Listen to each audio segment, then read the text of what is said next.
We're here with Coach Doug Pearson. Coach Pearson and the Titans take on Clay at 7 p.m. Friday night at Lyden Field. Coach, you guys have won 2 out of your last 3, 2-1 in the track right now, sitting in a tie for 3rd place. I guess just talk about where the team's at right now, and maybe look back a little bit at last week's victory over Lyme Senior.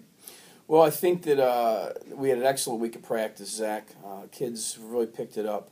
It's nice to win a couple games, and obviously they get a little pep in their step, and that's an important thing confidence-wise. And this is a group that's pretty inexperienced, so I think we've lacked confidence at times, and and sometimes when you play like that. So it's been nice to get a couple wins under our belt, and these guys play a little more, be more confident, and show a little swag, I think is what the kids say. But anyway.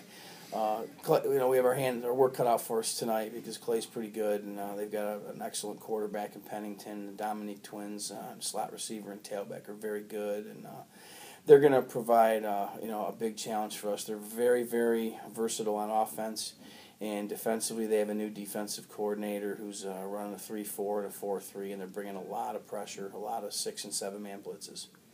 It'll be homecoming tonight. A little pomp and circumstance around tonight's game. I obviously you still got to get your job done on the field, but does it add anything to the environment when you have a homecoming game? It does, and I told the kids all week. I said, homecoming's a great time. You're only in high school one time, so enjoy it.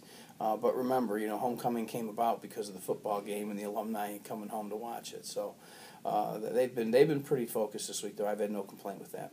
How about a little bit more of a scouting report on Clay, some of the things that they do well you'll have to contain tonight? Well, they are using a 5 wideout system quite a bit. They're empty backfield, we call that, and a lot of motions, and their quarterback is versatile. He can run the ball well. He throws it pretty well. They like to hit you with a lot of 10, 12-yard routes, especially out of a 3-receiver side.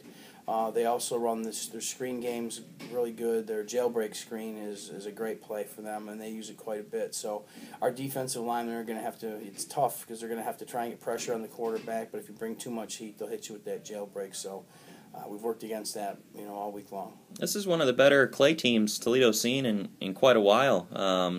They had picked up a big victory over St. Francis a couple weeks ago, so this would be no gimme tonight. No, it's the best team Coach Donnelly's had since he's been at Clay, and in my 11 years here, this is definitely the best Clay team we've played. So, our kids know that, and they're going to come in fired up, and they've already beaten St. Francis, so they have confidence, and they'd like to add St. John's to the list. We just got to make sure we don't let that happen. What are the keys to victory tonight for the Titans? Well, we can't turn the ball over at all. Well, we can't let them work the short field. We're going to have to tackle well on defense. If we don't, we're going to be in big trouble. And we've got to set the edge on defense. We can't let them turn the corner. They've got some track guys that are pretty darn fast. So if they get the edge, we're not catching them. Good stuff. Well, Coach, we appreciate your time this week. And good luck tonight against Clay. We'll talk to you again next week. Thank you very much, Zach.